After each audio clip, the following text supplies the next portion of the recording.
Okay, thank you. I appreciate that. So I'm from Gru, and I wanted to ask all of you there, like, how's it feel to have the fans take a peek into your your lives for the show? I think it feels great because I know how funny and interesting and dramatic our life can be, and people have brought it up. And when I went on their podcast with Jennifer, they just brought out things in me that I would never do in front of other people. And they said, you know what, there could be something here. Why not just actually do this in a sophisticated way and have it put on film forever to enjoy? Eric, your question. Yes, so obviously we're talking about reality TV, but I have to say the fan in me has to ask this. I would love to hear from all of you. Which Sylvester Stallone character would make the best reality TV star? Oscar. Oscar's great. Oscar would be a great one. Oh, yeah. man.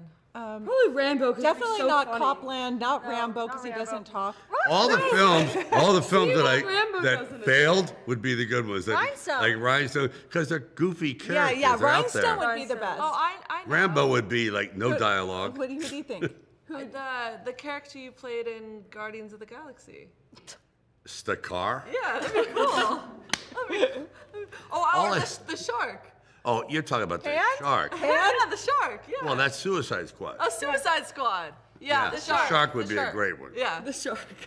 He would definitely steal. That's our answer. Yeah, just eat all the guests. Kelly, your question. The shark. Hi, I'm Kelly Kearney with Story Constellation Magazine, and my question is for Sylvester, Mr. Stallone, or Sly? What would you like me to call you? Sly would be great.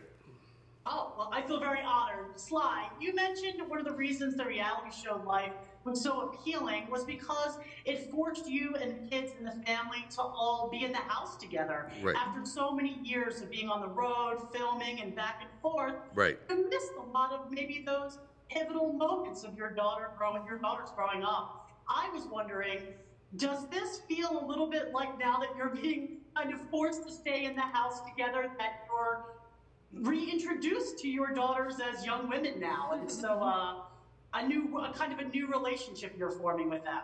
No, you hit it right on the head. It is a new relationship because quite often you become consumed on what you're doing, especially if you're on location, you're doing a film, you're just thinking about your character or just thinking about nothing in general except yourself.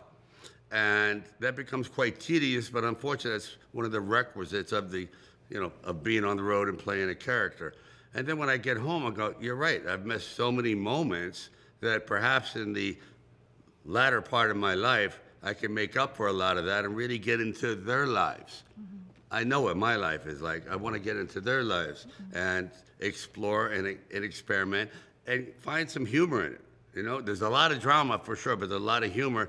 And everyone's kind of like falling into line. We're all just complimenting each other. In a way, a humorous way, a dramatic way. We're all feeding off of each other the way we normally do. So the audience is going to see a real representation of how this family integrates their humor and their drama. Well, thank you so much. I found the first few episodes fantastic. Thank you. Thanks. Jamie, your question. Hi, Jamie Ruby, Sci-Fi Vision. Thanks for talking to us. So this question's for Sly. In the episode, there is a prank played on you. But other than that, what has been kind of the best prank, either you've played on your family or they've played on you throughout your life? Well, a lot of them don't have the nerve to mess around with me because they know they get. Oh, I played a prank on you the other day. What'd you do? I threw you out in a rainstorm. Yeah, you threw me out in a rainstorm, and I threw you out, and you're threw freezing. You out, yeah. I would say there's some incredible pranks coming in the later episodes, but I think the one they pulled on me was the cruelest one of all. So I have to say, I don't know how I could top that one, except like, hey, come visit me. I'm in a funeral home, and I pop up or something fooled you. I don't know. I mean, how do you top that? Oh, God. I mean, my God. But the best pranks are yet to come in the other episodes. All right, fair enough. Well, it was funny as a viewer, maybe not for you, but it was funny for us. Thank you so much. Thank you. Bye. Bye-bye. Allison? Hi, I just wanted to say the show is great so far. I'm loving it. I can't wait for the rest of the Wow. episodes to come out. Thank you. Thanks. So, this question is also for Sly. In the show, the girls talk about how it's so hard to date. With you being their dad and all, like sometimes you don't say hello to them, or you're very intimidating. Right. So, what makes you so worried about their love lives and who they're going to date? Because Yeah. I don't trust these guys. Why are you so worried? I am worried because I know that you're young girls and you're a little naive. And, my you know, God. it's a big bad world out there, all these big bad wolves, and it takes a wolf to know a wolf. That's all. So I like, you know, I'm coming to your rescue whether they like it or not. As a matter of fact, they still go on dates, and at 1 o'clock in the morning, I'm going, why aren't you home? What's going on? I say, excuse me, I'm still tracks 24 them. years old. But, sorry, I'll send a car for you. That kind of a thing. I just worry about them. I always have. I always have. It's just my nature. It's my inner Rambo kicking in. Oh my God. Frank, your question. Thank you to everyone for taking the time today. Much appreciated. Thank you.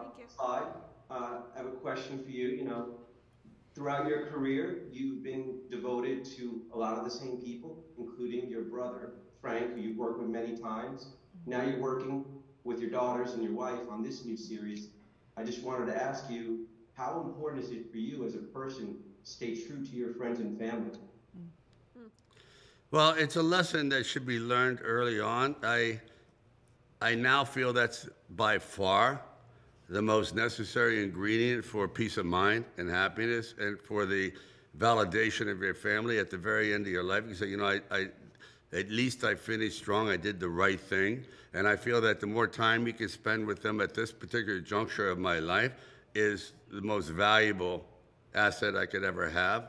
More valuable, obviously, than money or gold or anything, is the love of your family. So I'm just working very hard to cultivate that and watch it bloom, and just blow into something that's bigger than I imagined. I'm just loving it all. Well, thank you. Thank you, Rocco, Sly. back to you. Watching it blow. Okay. If you all were doing karaoke, what would be your song to sing? Ooh. Mine? All of you. I would do, because I'm a terrible singer, I would do the song Tequila. That's it? Because there's only one word in the whole song. I just have to say tequila. Oh. Or da-da-da-da-da. I would do How Will I Know. I gotta just do a Whitney Houston. I think I would do I Wish by Stevie Wonder or Valerie by Amy Okay. Winehouse. Why don't you sing it? You're very good. Sing it. Sing it. Valerie. Answer the question. Okay. I don't know. I would think. I would, mine would be, my song would be Wooly Bully. Wooly, wooly, oh, wooly, wooly. Okay. Right? Mine would be good Tell shop. it to Mine would be Eddie. good shop lollipop. On a good ship. Lollipop. It's a sweet trip, dude. I love candy. Yeah. I'll stick to Wooly Bully. Bully, bully, on again. Or the, Lollipop. all right. Or the Monster Mash. Either Oh, one. the Monster Mash. They did the mash. You can do the Monster Mash. Okay. Eric, go ahead. Those are all good I songs. mean, this She's whole lazy. thing is like why we enjoy seeing you all in reality TV. And I want to ask, because reality TV at this point is just so ingrained in pop culture right Yeah. now. Yeah. I mean, it's pretty much everywhere. And I'd love to hear from all of you, now that you're actually a part of that world, what's the biggest way in which the reality TV medium has surprised you? Of how real it is. I mean, especially when we were filming, it's real. I mean, it's what we do. They don't make up stories. It's our stories that come to life. And I think that is. And I didn't realize how hard it is. How many hours? How many Yeah. hours you put in to a day of reality TV. You know, if you're on a movie script, you read somebody else's words and you're done for the day. In reality, you talk and you talk and you talk, and you could be talking 8 to 10 hours a day. And they may only use about 2 minutes, of it. We've it. shot, So- a, or 5 hours we've shoot. shot a lot of scenes where it hasn't been used, like a lot of them. So I think that was very interesting to see, like how much effort you put in, and then you like there's a small portion that you get to see. Yeah. Yeah. What do you think? What do you think, Scar? That's what I just Oh, what about you, Cease? You said something too? Am I on another planet? I was just Reality TV has made me realize how crazy she is. That's a good thing. Thank you. Kelly, No. your question. My question is for Sly. Obviously, in the first few episodes, we saw one of your very famous list of friends, Al Pacino. He popped in for some pizza and some cell phone tech lessons. Can we expect other cameos from some of your friends, some familiar faces for the rest of the season? I believe now you can. Quite often there's a resistance because they think. No, but yes, on our show. Your friends are coming Your show. on. Yeah, that's what I'm saying. Yeah. I'm saying that you can expect to see more now that we've already done it. What are you laughing about? That makes no sense. That's what makes no sense. You're driving me crazy.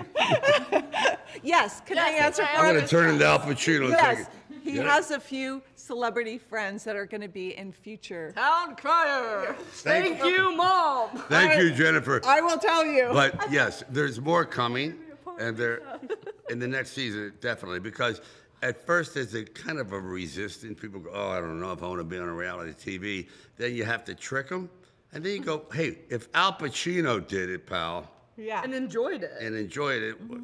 He goes, Al Pacino did it? So he was really nice. You talk about someone who can attract other people. There's no excuse if Al does it. He is the nicest person in the world. Yeah, he's great. He is great. Well, we look forward to see who's next. Oh, good. Oh, there'll be a lot. This is for all of you. Speaking onto what you just said, though, did any of you ever worry that maybe at a point it might become too personal, and there were things that you didn't want necessarily to be out in the world? I feel like a lot of information and like how we told our feelings and stuff like that. I feel like it was kind of outside my comfort zone at first, but then at the same time, you have to think that you're talking to a bunch of people that can also relate to you as well, so you're not alone. So at first it was scary, but then you get used to it and Also, realize that it's normal problem. We also have a habit of oversharing with everyone in our life, whether that's a stranger, a barista, our best Oh my friend. God. We really are just people that love to talk, if you can't tell. So we were like, why not throw a camera in front of it and tell more strangers our problems? Unwarranted. Like it or not, you're going to hear everything. Allison? So I'm just wondering what you guys would consider the best part and the worst part of filming a reality show. The best part was being all together. For me, the worst part was how long it is. I mean, it's months and months and hours and hours and hours a day. Like that, Yeah. the long days. That was really hard for me.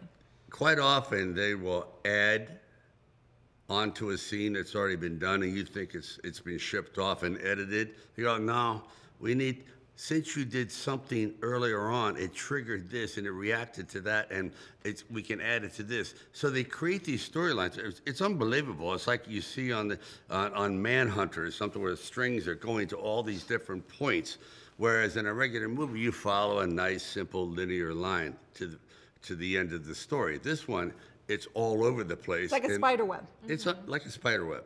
It's amazing. So that's a little exasperating. And the confessionals are a nightmare. What do you guys think? I think, again, agreeing with you, the best part is definitely doing it with the people that I love the most. The worst part, I think, is yet to come. I think we're doing it in a very digital, social age. Yeah. And of course, being public comes with a lot of backlash and negative comments, and that's something that we are not used to at all. So we're gonna have to grow some thick skin. I'm like, I can't. Sophia's literally a plastic bag with her. Oh, skin. yeah. I think the best part is you're going to see a lot of things that I would have never done without getting a little pushed into it. Yeah, like a dumb guy. No, that's not nice. Yeah, I think the hardest part was getting out of my comfort zone for sure, and then the worst part was just like how long it took. It's long. It's very But hard work labor pays intensive. off. But I'm really happy with the end product. I mean, I think it's a very well shot, beautiful. Yeah. It's a good story. It's almost a docuseries more than a reality So show. you're saying you liked it? I liked it Is that what because you're trying to say? well, I'm not changing out. I mean, Why are you